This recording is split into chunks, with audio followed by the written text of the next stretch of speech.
देर रात का पहर था। जंगली इलाका होने की वजह से चारों तरफ खामोशी छाई हुई थी। एक छोटी सी टेंट में नेहा और राजीव अपने हाथों को थामे हुए एक दूसरे की आंखों में देख रहे थे। दूसरे टेंट में पूरब और मेघना सो रहे थे। तभी अचानक से नेहा ने पलकें झपकाई। यस हार गई। राजीव खुशी से चिल्लाया। इतना भी खुश होने की जरूरत नहीं है, बोलो क्या करना है। लेट मी टेल यू, याद है वो बरगद का पेड़ जो हमने दिन में देखा था? हाँ, जिस पर कई मटकियाँ लटकी हुई थी। हाँ वही। तुम्हें उस पेड़ के पास जाना है और उसके साथ अपनी एक सेल्फी लेकर वापस आना है। यार वो तो यहाँ से काफी दूर है तो सही, लेकिन टास्क तो पूरा करना ही पड़ेगा। नेहा टेंट से निकलकर उस तरफ चल दी। जंगल की खामोशी में उसके कदमों की आवाज टक टक टक टक एक अलग ही तरह का डरावना माहौल पैदा कर रही थी। वो तेज तेज कदम बढ़ाते हुए उस पेड़ के पास पहुंच गई। यार कितना डर लग रहा है, जल्दी से सेल्फी ले लेती हूँ। उसने मोबाइल का कैमरा ऑन किया। उस पेड़ पर कई सारी मटकियां लटकी हुई थी। तभी उसका पैर किसी पत्थर से टकराया और वो जैसे ही लड़खड़ाई, उसने खुद को गिरने से बचाने के लिए एक मटकी पकड़ ली। तभी पेड़ से बंधी रस्सी टूटी और वो मटकी के साथ साथ जमीन पर गिर पड़ी। मटकी जमीन पर गिरते ही टूट चुकी थी। उसके अंदर नींबू, मिर्ची, सिंदूर, एक काली गुड़िया, एक जायफल का टुकड़ा और एक कच्चा आम था जो कि अब खराब हो चुका था। अजीब बात है, इन मटकियों में इतना फालतू सामान होगा, मैंने सोचा भी नहीं था। तभी नेहा ने जमीन पर गौर किया तो उसकी परछाई के पीछे एक और अक्स नजर आ रहा था। नेहा के दिल की धड़कनें तेज तेज चलने लगी। उसने झट से पलट कर देखा और उसकी चीख जंगल में गूंज कर रह गई। अब काफी देर हो चुकी थी और नेहा वापस नहीं लौटी थी। ये नेहा अभी तक वापस क्यों नहीं आई? उसने नेहा को कॉल लगाया लेकिन उसका कॉल अब रिसीव भी नहीं हो रहा था। ये देखकर वो डर गया और दूसरे कैंप में जाकर उसने पूरब और मेघना को सारी बात बताई। तुझे उसको ऐसा टास्क देने की जरूरत क्या थी? पता है ना जंगल में रात के टाइम कुछ भी हो सकता है। माना मुझसे गलती हुई है, लेकिन अब प्लीज मेरे साथ चलो, मुझे बहुत डर लग रहा है। अब राजीव, मेघना और पूरब तीनों उसी बरगद के पेड़ की तरफ चल दिए। वहाँ जाकर उन्हें नेहा पेड़ के पास ही बेहोश पड़ी नजर आई। Oh my God, Neha! तीनों उसे उस हालत में देखकर परेशान हो उठे। नेहा आंखें खोलो। नेहा को होश नहीं आ रहा था तो वो तीनों उसे उठाकर टेंट की तरफ ले गए। बॉन फायर के सामने उन्होंने उसे लिटाया और फिर मेघना ने उसके चेहरे पर पानी छिड़ककर उसको होश में लाया। Neha, are you okay? Neha ने अपने माथे पर हाथ फेरते हुए कहा, हाँ मैं ठीक हूँ, लेकिन कुछ याद नहीं आ रहा है कि क्या हुआ था। कोई बात नहीं, तुम ठीक हो, यही अच्छी बात है। उसके बाद चारों अपने टेंट में जाकर सो गए। अगले दिन दोपहर तक वहीं रुकने के बाद वो घर के लिए निकले।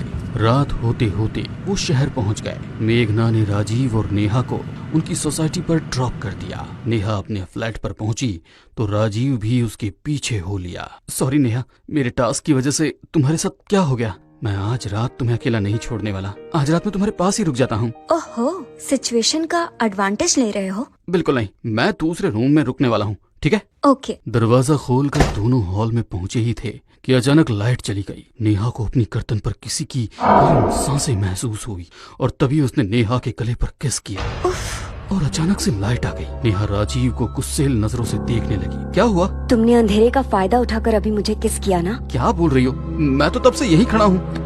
ऐसा कहकर राजीव एक कमरे में सोने चला गया। नेहा ने इसको राजीव की ही शरारत समझकर इग्नोर कर दिया और अपने कमरे में चली गई। बेड पर जाकर उसने लैंप को ऑफ किया और आंखें बंद करके लेट गई। कुछ देर बाद उसकी चादर किसी ने खींची। उसने सोते हुए ही चादर वापस ऊपर खींच ली, लेकिन तभी किसी ने दोबारा उसकी चादर खींची और इस बार नेहा की आंख खुल गई और उसने लैंप ऑन किया। उसने देखा कि कमरे में कोई नहीं है और उसकी चादर जमीन पर पड़ी है। यार चादर वहाँ कैसे पहुँची? वो जैसे ही चादर लेने के लिए बेड से उतरी, किसी ने उसके कंधे पर हाथ रखा। उसके दिल की धड़कनें मानो रुक सी गई और सांसें गले में अटक कर रह गई। उसने हिम्मत करके एक झटके में पीछे पलट देखा और जोरों से चिल्ला उठी।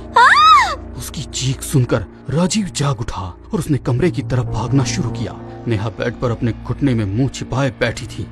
Neha, are you okay? उसने एक झटके के साथ राजीव की तरफ देखा और मुस्कुराते हुए खड़ी हुई। उसने नाइटी पहनी हुई थी जिसमें उसका बदन बहुत ही खूबसूरत लग रहा था। होठों पर लाल रंग की लिपस्टिक और आंखों में काजल उसकी खूबसूरती में चार चांद लगा रहे थे।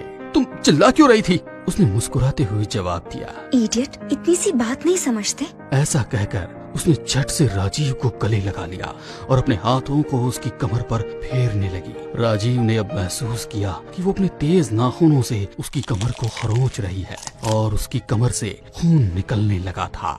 ये क्या कर रही हो तुम? ऐसा कहते हुए वो नेहा से अलग हुआ। नेहा की आंखें लाल लाल चमक रही थी और नाखून किसी डायन की तरह खूंखार हो गए थे। राजीव कुछ समझ पाता इससे पहले ही वो उस पर झपटी और उसके सीने में बैठ गई। नेहा, लीव मी, छोड़ो मुझे। तभी नेहा ने दोनों हाथ से उसका सीना चीर डाला और उससे खून की तेज धार निकली और राजीव वहीं ठंडा पड़ गया। सुबह जब नेहा की आंख खुली तो वो अपने बेड पर अकेली थी। उसको वो सारी घटना याद आई जो रात को हुई, लेकिन उसका कमरा अब एकदम साफ था।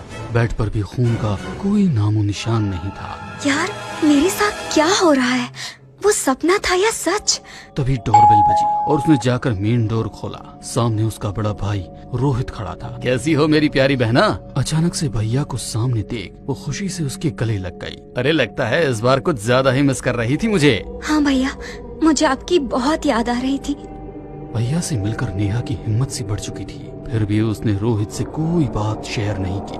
दोपहर के वक्त नेहा किचन में खाना बना रही थी। रोहित हॉल में बैठा हुआ अखबार पढ़ रहा था। नेहा को महसूस हुआ कोई उसकी कमर पर बेतहाशा अपना हाथ घुमा रहा है। फिर से उसकी सांसें अटकने लगी।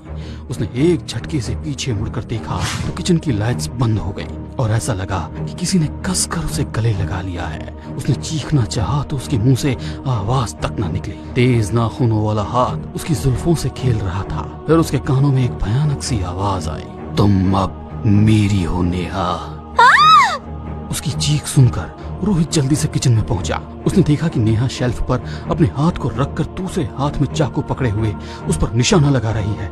नेहा, तुम ये क्या कर रही हो? नेहा ने एक झटके से उसकी तरफ देखा और उस पर चाकू से हमला किया। रोहित के हाथ से खून निकलने लगा। वो दूसरा हमला करने ही वाली थी कि रोहित ने उसे रोका और बड़ी मुश्किल से काबू किया। वो तरह तरह की भयानक आवाज निकाल रही थी। ये अब मेरी है, तू भी मारा जाएगा, कच्चा चबा जाऊंगा तुझे। रोहित बड़ी मुश्किल से उसको कमरे में लेकर गया और उसको बंद कर दिया। मुझे बाहर निकाल मुझे।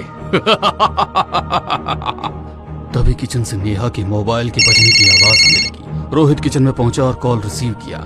ये कॉल पूरब का था। रोहित ने उसको सब कुछ बताया और जल्दी से घर आने को कहा। थोड़ी ही देर में पूरब और मेघना वहाँ पहुँच गए। कल रात हमने राजीव और नेहा को एक साथ यहाँ ड्रॉप किया था और अब राजीव पता नहीं कहाँ गायब है। लेकिन जब मैं यहाँ आया तो सुबह वो यहाँ भी नहीं था। मुझे तो जरूर भूत प्रेत का चक्कर लगता है। तुम लोग जब पिकनिक पर गए थे वहाँ पर नेहा के साथ कुछ अजीब हुआ था क्या? कुछ बहुत ही वियर्ड सा। ये सुनकर मेघना और पूरब ने एक दूसरे का मुंह देखा और फिर रोहित को उस मटकी की सारी कहानी कह सुनाई। जरूर उस मटकी में ही कुछ मुसीबत थी। तुम लोग मुझे वहाँ लेकर चलो। मैंने उस पेड़ की फोटोज खींची थी। मेघना ने मोबाइल में रोहित की फोटोज दिखाई। खोलो मुझे, अब मैं और कैद नहीं रह सकता। अंदर से नेहा दरवाजे को पीट रही थी। तुम लोग मेरे साथ चलो, हमें किसी अच्छे से तांत्रिक की जरूरत है। रोहित उनको लेकर एक तांत्रिक बाबा के पास गया। मेघना ने बाबा को उस मटकी वाले पेड़ का फोटो दिखाया, जिसे देखकर बाबा की आंखें फटी की फटी रह गई। ये तो घोर अनर्थ हो गया।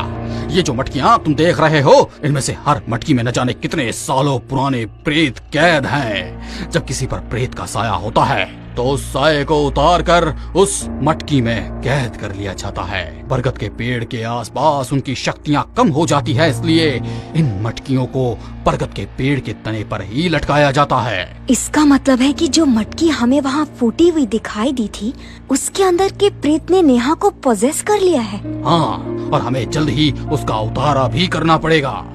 रात के 8 बजे रोहित, मेघना, पूरब और बाबा नेहा के कमरे की तरफ बढ़ रहे थे। अब उसके कमरे से कोई आवाज नहीं आ रही थी। जैसे ही उन्होंने दरवाजा खोला तो देखा कि कमरे में कोई नहीं था। कहाँ गई ये? यही तो थी। तभी अलमारी के ऊपर बैठी नेहा उन सभी पर कूद पड़ी।